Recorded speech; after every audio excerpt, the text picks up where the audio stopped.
C'est vrai parce que aujourd'hui, on va parler du milieu chrétien, par exemple. Et c'est vrai qu'on se pose souvent la question quand on est jeune, oui, d'être cool.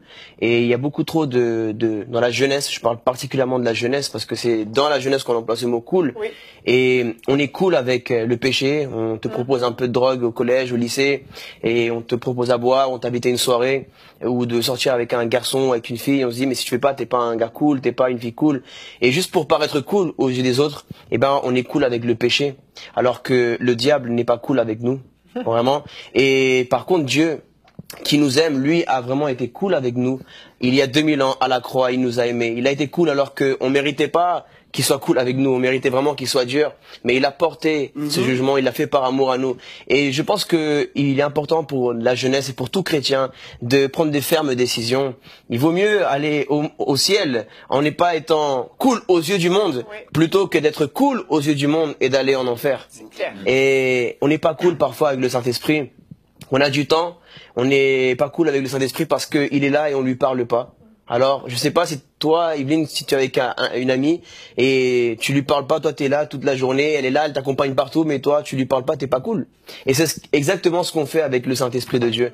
Toute la journée, on est occupé à faire tellement de choses pour être cool avec l'ami, être cool avec le petit copain, la petite copine, mais en fin de compte, on n'est pas cool avec Dieu et c'est pas cool ce qu'on lui fait. Donc on met tellement de péchés, on attriste le Saint-Esprit. Alors aussi, on voit cette réalité. Je parle d'évangélisation parce que forcément, je suis obligé, je peux pas arriver quelque part et pas parler des âmes. Aujourd'hui, il y a beaucoup d'entre nous, des chrétiens dans les églises, que on est en train de vouloir être cool, avoir une vie chrétienne cool, et en fait, on devient light. Voilà, on fait rien pour Dieu, on a une vie normale. Et combien d'âmes on gagne par jour? Qu'est-ce qu'on fait pour le Seigneur? Moi, quand j'ai commencé à prêcher dans les métros de Paris, par exemple, je savais que j'allais pas être vu comme quelqu'un de cool. Et c'est pas cool qu'on t'insulte. C'est pas cool qu'on... Par exemple, le verset d'être persécuté, mais Jésus n'a jamais dit que si vous me suivez, le monde sera cool avec vous. Au contraire, il a dit la réalité, vous serez persécutés. En mon nom, on vous insultera, vous serez emmenés aux tribunaux.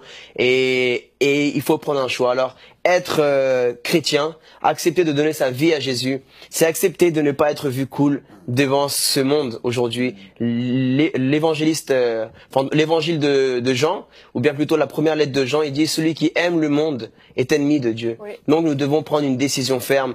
Trop de péchés sont commis, trop d'erreurs dans nos églises, trop d'erreurs dans les foyers, parce qu'un homme a été cool, a bu un verre d'alcool et il est parti tromper sa femme. Une maman a été cool, elle a accepté une invitation d'un homme, elle a voulu être cool et elle a fini par tromper son mari. Des jeunes qui sont cool et commettent des erreurs, on voit tellement de choses dans les foyers. Alors, soyons pas non plus des religieux, on rigole, voilà, mais on va pas définir le niveau d'être cool aux yeux du monde. C'est pas le monde qui va définir comment on doit être cool. C'est nous qui devons, par le Saint-Esprit, par la connaissance de la parole et la sainteté, voilà. Amen. Faire les choses bien. C'est vrai. À la gloire de Dieu.